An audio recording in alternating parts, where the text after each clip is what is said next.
வணக்கம் நண்பர்களே. Welcome to movie critic channel. ஒரு மனிதனோட மூளைய ஒரு ரோபோட்டுக்கு வச்சு சூப்பர் சோல்ஜரா மாத்தனா என்ன ஆகும்? அதே நேரத்துல அவங்களோட அடையாளத்தை அழிச்சிட்டா? இன்னைக்கு நம்ம பார்க்க போற திரைப்படம் 2017 ஸ்கர்லட் ஜான்சனோட நடிப்புல ஒரு சைஃபி ஆக்ஷன் படமா வெளிவந்த கோஸ்ட் இன் த ஷெல். இந்த படம் எப்படி இருக்கு ரிவ்யூல தெரிஞ்சுக்கலாம். கதை அப்படின்னு பார்த்தா இந்த படம் எதிர்காலத்துல நடக்கிற மாதிரி தான் கொண்டுட்டு வரப்பட்டிருக்குது. படத்தோட ஆரம்பத்துல ஹீரோயின் ஸ்கர்லட் ஜான்சன் ஒரு ஆக்சிடென்ட்ல சிக்கி இறந்து போறாங்க. அவங்களோட மூளையை மட்டும் எடுத்து ஒரு ரோபோட்டுக்கு வச்சு ஒரு சைபர்நெட்டிக் சோல்ஜரை உருவாக்குறாங்க. உலகத்துல இருக்கிற பெரிய பெரிய சைபர் குற்றவாளிகளை வேட்டையாடுறது தான் இவங்களோட வேலையே.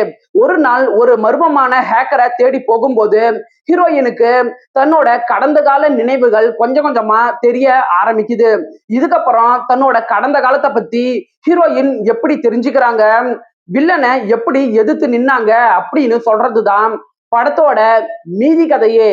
பாசிட்டிவ்னு பார்த்தா படத்தோட விஷுவல்ஸ் பிரம்மாண்டமா இருக்கு. Cyberpunk city, giant hologram advertisement, futuristic building, இது எல்லாமே அந்த உலகத்தை நமக்குள்ள நல்லாவே கடத்துது. படத்தோட விஷுவல்ஸ் ஸ்டைலாகவும் இருக்கு, அதே நேரத்துல ஸ்டன்னிங்காகவும் இருக்கு.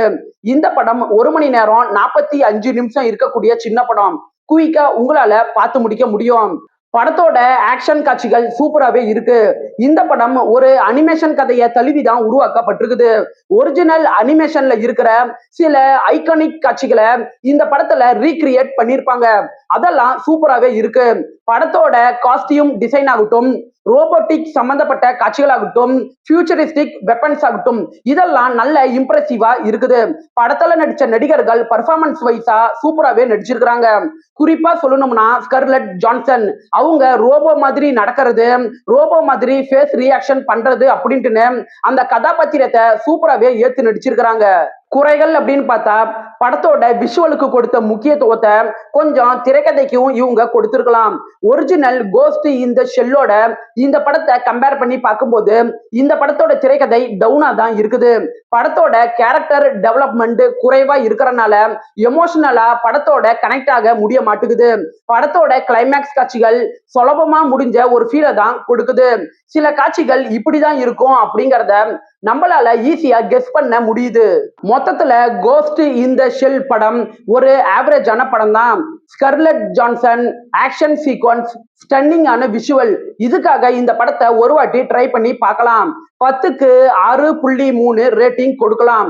நாளைக்கு இந்த படம் லயன்ஸ் கேட் பிளேல தமிழ் டப்பிங்கோட வெளிவர இருக்குது. விருப்பப்படுறவங்க பாருங்க. என்னோட ரிவ்யூ உங்களுக்கு பிடிச்சதுன்னா மறக்காம லைக் பண்ணி சப்ஸ்கிரைப் பண்ணுங்க. அது எனக்கு நல்ல ஒரு மோட்டிவேஷனா இருக்கும். இந்த படம் பத்திய உங்களோட கருத்தை கமெண்ட்ல பதிவிடுங்க. நாம வேற ஒரு வீடியோல சந்திக்கலாம். அது வரைக்கும் நன்றி, வணக்கம்.